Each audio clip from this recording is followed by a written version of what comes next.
Hi guys, this is Lada from astrolada.com with your April 2019 video horoscopes for each of the 12 signs. And April is going to be an extremely dynamic month.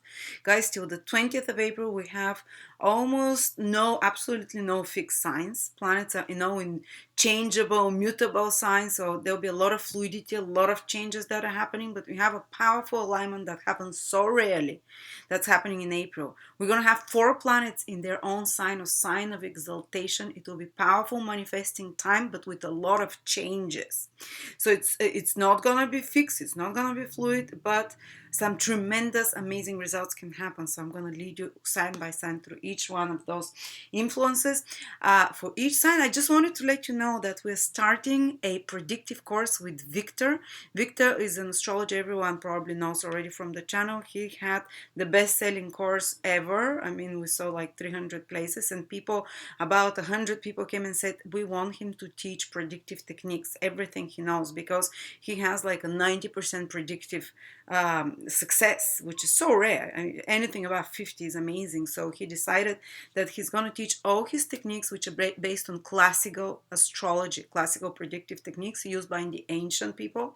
And he's going to do it in 10 weeks module, and it's going to be 40% off if you get your seat till the 17th of April. So it's only $300. Otherwise it's around $500. So yes, like a course for the summer and the spring, guys. Really, I'm very excited about it, to learn about that as well. And we're also, don't forget to check our written horoscopes for April 2019, which is just $7.99, and it's 300 pages. It's like a textbook. I've done it with my teacher, all the aspects, transits. So after that, you can just use it even to learn astrology through it, because there's an explanation of all the possible combinations, what it means, so you can keep that as our astrology book of 300 pages with different meanings of planets and degrees. So that's an amazing piece of love, a work of love and effort. So check this out. So, all right, so let's start with the signs. This April 2019, and this is a month where you usually tend to feel much better than other signs, because the sun enters your sign, it enlivens you, gives you a lot of creative ideas, especially if your sun sign is Aries. Even the ascendant and the moon, they feel this upliftment, infusion of energy, of new ideas, and the new ideas that you're going to be implementing for the next 12 months get imprinted in your subconscious. So you're gonna get a lot of like signs from the universe, what it is you have to do, and how what are the biggest things you're there. But usually the most creative ideas come to you around the time the sun is in the sign of Aries. So you probably notice a lot of new beginnings always comes around the month of April. For many of your Aries, consistently for me it's been the case. March, April, that's when everything starts changing in my life. Uh, and this month in particular, so yes, you have the green light of new beginnings, especially after the new moon in Aries, which really you're gonna feel, you're gonna pick up a lot of insights of what's to come and a lot of new ideas, which is around the 5th and the 6th, but really start things after the 6th, after the 7th, when the moon becomes visible, enters its sign of exaltation in Taurus. And what happens suddenly is that we're gonna have on the 7th and 8th, the moon in exaltation sign in Taurus, the sun in exaltation sign in Aries, Venus in exaltation sign in Pisces, Saturn in own house in in Capricorn, and Jupiter in own sign, own house. So all of a sudden we have 5 positions in the horoscope, 5 planets that are in all signs, in own signs, and are exalted. This is so rare. This happens extremely rare, and the ancient book said if you start something during such a period, it will give exceptional results. Or if you give birth to a child, if any of you is going to give birth to a child till the 20th of April, the whole period from the start of April till the 20th of April, the child will be exceptional, because there are constantly 4 planets that are in all sign or exaltation. The child will become like a king. It's very special, it's exalted, But if you want to start some project areas, because this is your month to start new beginnings, start it after the new moon. And I have prepared for you some new beginnings as well, some new beginnings that I'm very excited to present to you, some new people. But start it basically when either the moon is in Taurus, the 7th, after the 7th onwards. And make sure you have them ready by, you have those happen by the 20th of April. So after the 7th to the 20th, powerful new beginnings, instigate them. Maybe just even symbolically do something, just to utilize that amazing energy of so many planets in their own sign. So hopefully it can manifest for you even later on. And another day, which is fantastic, is around the 12th and the 13th, when the moon is in Cancer. So actually the 11th, the 12th of April, when the moon is again in its own sign in Cancer, and it continues to be growing and it's visible. Another fantastic time. But new beginnings, I advise you, go for it. They can give like exalted, exceptional results. But let's see more specifically how are things panning out. Your planet that rules you, Mars, is moving into Gemini from the beginning of the month. So basically moves into your 3rd house, and it's going to stay there till the middle of May. So it's going to give you a lot of Geminian qualities. So you're going to get busier this month from the start. 3rd house is like busy, busy, busy, busy, and Mars is go, go, go. So you're going to get quite hectic. You're going to have a lot of things to do. And often you're going to be the one initiating those things because Mars is you. And you'll be running on a lot of schedules, a lot of meetings, a lot of communications. You might feel like your phone is going crazy, calling you, contacts, business meetings, writing, speaking, social media interactions, communications, shooting videos. 3rd house rules all of those. So if you work, just so many tasks regards to that, so many collaborations in small group environments, so many mental tasks, having to write reports, having to speak.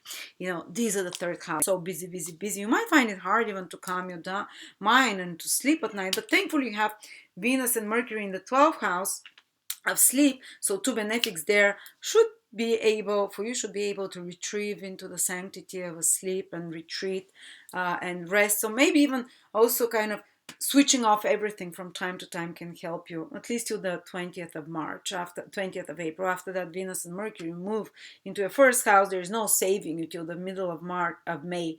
You'll be just switched on, go, go, go, active, active, active. Geminian, a little bit ADHD, whatever, hyper, the hyper deficit, attention deficit, jumping from one project to another, then going back. But you can get a lot of things done.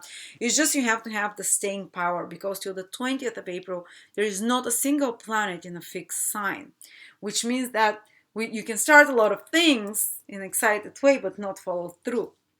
You can only start following through and kind of solidifying your efforts after the 20th of April. Till then you initiate new things, but try not to just like random running around just lots of work and no follow through and results. And it can also create that you might be very busy with communications with siblings, with relatives as well.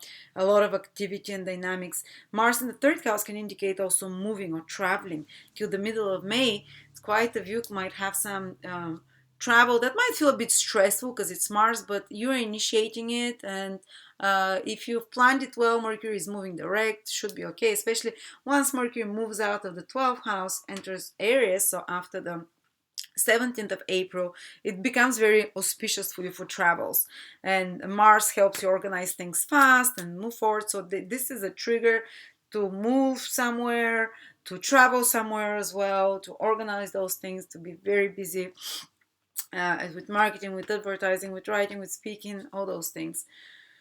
Just be careful not to fight, be too opinionated. And actually, if you work with people in a small group environment, they themselves will be very opinionated, but they'll be very proactive. They'll be acting fast, moving fast. There might be some clashes of opinions, but hey, but there can be a lot of productivity. You shine also with the sun in your 1st house. You get all the attention. You're the center of attention. You're like the sun. The sun is in your crown. You might feel overly, excited. But again, till the 17th or 20th of April, Venus and Mercury are in your 12th house. So there is a way to escape, to take a breather, a respite. And that might be like on a It can also allow you to do far away travels to far away place, but it's kind of like um, private sanctuary of some sort you can have if you retreat to your bedroom or to go to nature in some way. You can distress there, and you'd really very much enjoy to do some research alone, to do some quiet time alone, whether with a book or doing something in your own privacy. This is the 12th house, so even escaping reality. Actually, Venus gets exalted in the 12th house there, so escapist tendencies can increase as well. You're very active and you do a lot of stuff in the practical world, but you might have a tendency to escape with certain means, like whether it's drinking or whatever it is that makes you, hopefully it's more healthy ones, through meditation or whatever. And Venus and Mercury will really enhance and give you easy access to such altered state of consciousness, whether in the unhealthy way or in the healthy way. And a door out for a break also. There can be some private encounters and liaisons and connections with people behind the scenes that you're preparing, that you're working on, that gives you kind of joy of some sort as well. And if you're inclined to having private secret affairs, that can actually activate and trigger such a thing. But I want to talk a little bit more about the more long-lasting influences here, and that's Jupiter going retrograde in your ninth house, first of all, which is going to continue till the summer, till big part of July. And it's been, what's going to happen is that you're going to be reworking some of the, and really trying to incorporate some of the new belief systems you've been gathering. And I know as an Aries myself that I've been gathering a lot of new belief systems. I've basically subscribed to a few channels, to mind consciousness programs, to crash courses, to mind valleys and all those kind of stuff. And I've been reprogramming my brain and my belief system and expanding them, expanding what I believe it's possible, what I believe it's giving a lot of faith basically, and optimism.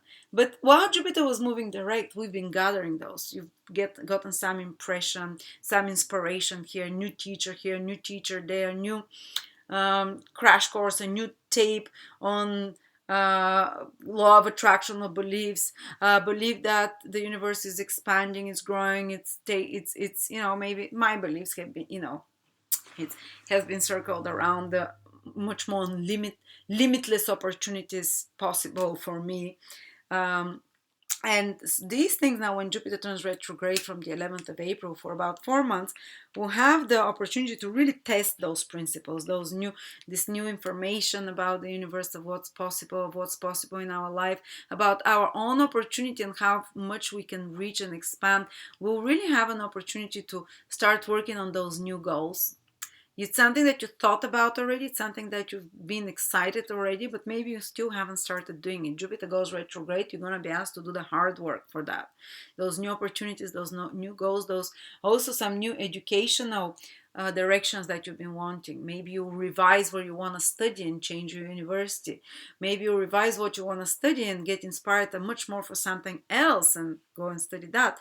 Maybe you do revision on material that you studied before already and you just revise it and you see it on a higher perspective with much more depth and understanding, because Jupiter brings understanding on a deep level. Maybe you'll start, if you've been getting some ideas and inspiration, you'll start applying them now. Maybe if you've been planning some trip or journey, long distance or foreign country, when Jupiter goes retrograde, you can make it happen. Even if there's some delays, because ninth house rules legal matters, travel, higher education. Those delays might be so you can really, the universe might delay it while Jupiter is retrograde, so you can really see what it is you need to which is the right path to take, to have deeper understanding. So, and if you're preparing anything to do for teaching, for lecturing, for higher knowledge, it might require a bit more effort than you expected. But it's going to be successful, which Jupiter is going to give good results. It just requires you to put a bit more effort. Like I'll be preparing for lectures that I'll be doing, and something that I've been working on already for 4 months, and I'll be doing the really hard work when Jupiter goes retrograde to deliver that retreat, crash course, the teaching, the ninth house that it's about. But for you, it might be some other goals, some other class and course, some other opportunity for studies, for visa, for um, uh, for example, if you were waiting a visa or green card, Jupiter retrograde can bring it to you now if it's been delayed or something like that. Or it might tell, Jupiter retrograde might say, okay, you have to bring in some extra documents for that, but Jupiter will eventually give it to you. But now let's see the more difficult one. Saturn is going to join the South Node and Pluto in your 10th house, and that's very rare. It's not going to happen again, the three of them to be that close together. And the last time it happened was a few hundred years ago. So it's all letting go of old structures. The South Node is letting go. Saturn is structures. And totally transforming, because Pluto, the South Node wants you to let go. Remove it from your life. But Pluto wants you to transform. Pluto just doesn't want you to destroy it and release it. It wants you to rebuild on a new level, on a higher level, on the next level. And Saturn in the 10th house is structures, career, your reputation, your social status. Sometimes the 10th house is marriage because it is your social status. So if you've been holding on to something and thinking that's how I've always done it, that's how it should be, but you feel imprisoned there, you feel it's not good, like it might be a career path, it might be a job, it might be even a marriage that is kind of, that is creating misery for you, but you're hanging on there because you need the security, which is Saturn, because you're afraid of what it is to let go of it. And now it's going to escalate in April and in May. Some of you might have started feeling it from March already, but you have to let go now. You have to let go, and you'll find out that you've been hanging on a ledge that is over an abyss that is 1 foot long. So you just fall on the ground. You're like, that's why I was so afraid. But it wants you to release something, maybe some worldly responsibilities that have been burdening you for too long, that you've been doing for too long. And it's like, maybe you've been working too hard, too many responsibilities out in the 10th house. Maybe you've been doing too many things, and you might even end up having a breakdown. That's if that's the only way for you to release those responsibilities. But you have to be willing to release and to go into that 4th house where the North Node, Rahu, is, and to focus a bit more on family, to focus a bit more on your private and personal life. Because the more you try and keep control over this 10th house, your career, your social status, how the others perceive you, what's your reputation, if you're a boss, how you're controlling others. It's like in my case, for example, trying to run this whole platform has been taking a toll on me, and trying to micromanage everyone. It's like, I'm ready to let go of this. I'm ready to stop having to work every day, not to have a single day off since 8 years since I started that. And I'm feeling like this escalation. I'm coming to here. I'm coming to my, I cannot do that. So I've decided, actually, for me, the process started from the beginning of the year. With the eclipses in Capricorn, but now it's going to be some pivotal step that you take in that direction. And for me, I'm going to change the whole business. I'm going to change everything that I'm doing, and hopefully within a year from now, Astrolab is going to be a completely different entity. Focus on, we'll still keep the best things, but I'm going to just change the whole business, the whole work that I do. So it's been a gradual process of dismantling. And I thought, like, is that going to be, and if you resist that, if you don't do it consciously, it might come to you from outside. Losing a job, having to let go of a boss, having to let go of a certain structure in your career, of a certain social status position. So if you do and collaborate with that energy, you'll be released from so much burden. It's almost like you've been working too hard and not smart. And they want you to release that because you need to have more time from family and home. And of course, it doesn't mean let go of your career fully and this is where the abundance will come to you. When you're willing to let go of some of your responsibilities, some of your duties, It might be in your career, it might be in your daily life, some duties and responsibilities. You might be a stay-at-home mom, you know, whatever it is, it's your worldly duties and responsibilities that you have to let go and to transform.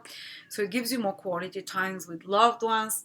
So it gives you time to strengthen your foundations and strengthen your emotional stability and happiness. To pay attention to what it is you need and what it is actually that makes you happy, rather than trying to control those outer structures. And then the abundance will be recreated and will come again. So it's time to dismantle fully some old career structures and something that you're afraid to let go of because you think that's your only option, you know. And don't worry, because Pluto will help you rebuild it. And don't worry, next year Jupiter will enter our 10th house Aries. So it will, whatever we've released now through a loss, whether it's a career, whether it's a job, whether it's a authority, whether it's a certain position that we've always associated, that we've been respected to, whether it's even losing face with our reputation, some of us doing it, don't worry. This is what's necessary now. Jupiter will enter that you needed to make space here. Then fill your soul with more joy. Rahu in the 4th house. Grab there, because Rahu grabs and takes more. And create your foundation here. But then Jupiter will enter our 10th house from the end of this year and will grant us all the hard work and the releasing and the restructuring and the changing that those karmic planets are there, will help us rebuild or get better results. So yes, time to let go, time to release certain things as well. So very interesting. Very, very, very interesting. And you see Jupiter is in our 8th house too. So it's bringing us a lot of new ideas, a lot of new inspiration.